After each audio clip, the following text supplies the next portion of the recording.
Good morning all. My name is Dr. PJ Madam Rafi. Today we are going to discuss about anemia, types of anemia and treatment in iron deficiency anemia. So first of all, what is anemia? Anemia means it is decrease in oxygen carrying capacity of blood. Why this oxygen carrying capacity is decreased? Due to reduced hemoglobin concentration or RBC quantity. Okay. So based on this hemoglobin content and RBC size, this anemia is classified into microcytic hypochromic anemia, also known as iron deficiency anemia, where microcytic means obviously small RBC will be there. Hypochromic means pale color RBC, so low hemoglobin will be there. Next type will be macrocytic hypochromic anemia. Macrocytic means large nucleated RBC. Why means this RBC will be developed, but there will be lack of vitamin B12 and B8. It will not able to divide. That's why it will be have large nucleated RBC. That's why we call as macrocytic large cell and pale color anemia. Okay. Next one is pernicious anemia. It is due to intrinsic factor deficiency. When intrinsic factor is deficiency, obviously intrinsic factor helpful in absorption of vitamin B12. So this is also a type of megaloblastic anemia. Next type is hemolytic anemia. Hemolytic anemia, in the name itself, it is hemolytic. Hemolysis is happening. That means destruction of RBC, prematurely destruction of RBC, whether it is due to drugs or means chemotherapy drugs or any immunological disorders. Okay, that is autogenetic disorders. It may be leads to hemolytic anemia. Next type is aplastic anemia. Aplastic anemia is hypoplasia bone marrow, where bone marrow is not produced properly. So it is due to cytotoxic drugs which will which will inhibit bone marrow synthesis, or it will control bone marrow synthesis. Next is bone marrow diseases. Next step is sickle cell anemia. Sickle cell anemia is due to presence of HbS protein on the RBC. Due to this hemoglobin S protein, it forms pseudocrystalline structures.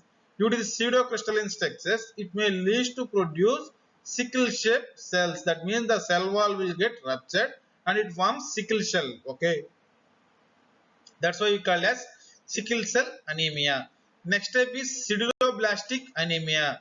Sideroblastic anemia means where we have proper iron stores, but body will not use those proper iron stores to produce hemoglobin. Okay, that's why there will be formation of sideroblast in bone marrow. These are the types. So in this, main thing is iron deficiency and vitamin B12 anemia, that is megaloblastic anemia, iron deficiency anemia and pernicious anemia are important based on MCQ purpose. And sometimes they can ask which protein will be deficient, hemoglobin S. Okay, like that. Next we will see iron deficiency anemia.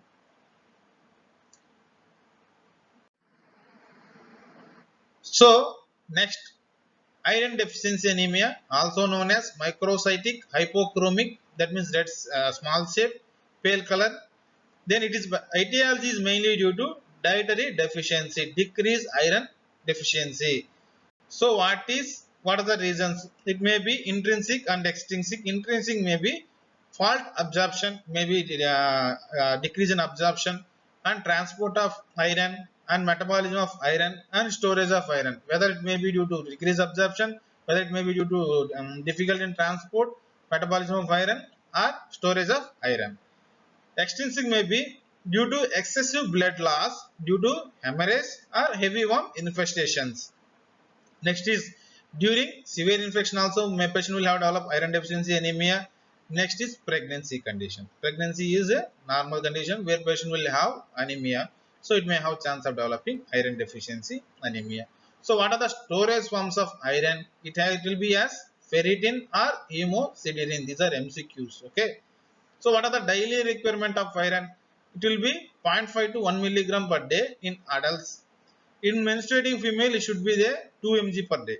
Okay, because in menstruating female they will lose blood, so they need more iron supplements compared to normal adults. Okay, so in this, main important is storage form of iron, that is ferritin and hemosiderin. Okay,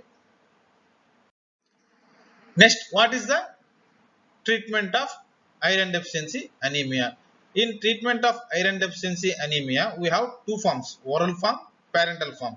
In oral form, there will be two salts will be there, ferrous salts, ferric salts. Okay, these are MCQs. They will ask the names and they will ask whether it is oral or parental. In oral we have ferrous form and ferric form. In ferrous, ferrous sulfate, ferrous fumarate, ferrous gluconate, ferrous lactate, ferrous succinate. In ferric form we have ferric ammonium citrate, ferric hydroxide. Okay, you should know the names because they can ask whether it may be parental form or enteral form. They can ask what are the treatment. Okay, so it will be ferrous and ferric form.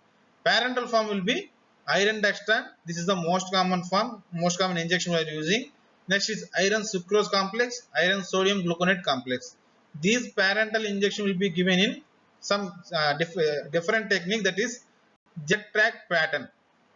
Jet track pattern why we are using means it will prevent pigmentation, because leaking of injection leads to irritation. That's why we will use jet track technique. Jet track nothing but like it will lock the injection in the injection site. It won't allow to come back. Okay, that's why when it come back, obviously iron is a metal, it will cause irritation. So to prevent ADRs, we will use jet track pattern for iron injecting. Okay, so in adverse effect, what are those adverse effects? There will be local and systemic.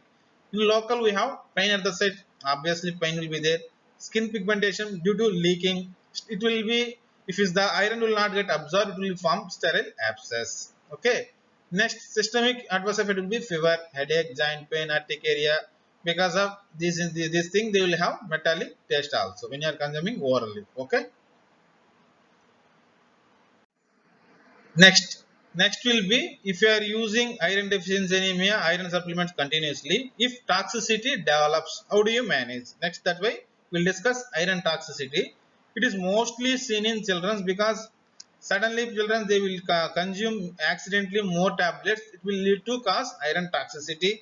So what are the manifestations? Will have abdominal pain, vomiting, diarrhea, hematemesis, cyanosis, dehydration, acidosis, convulsion, finally shock, leads to death of the patient.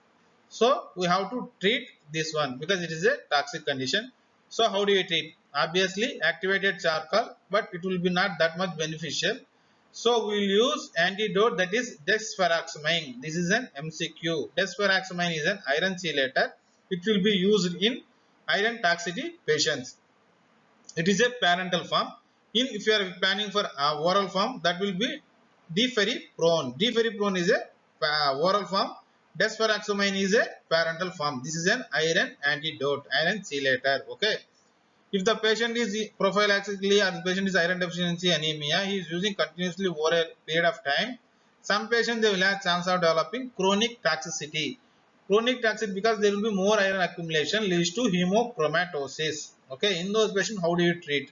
We will use intermittent phlebotomy. Second one is deferroxyrox. Okay, deferroxyrox is also approved for thalassemia. Okay, that is a genetic disorder. That's all. Thank you.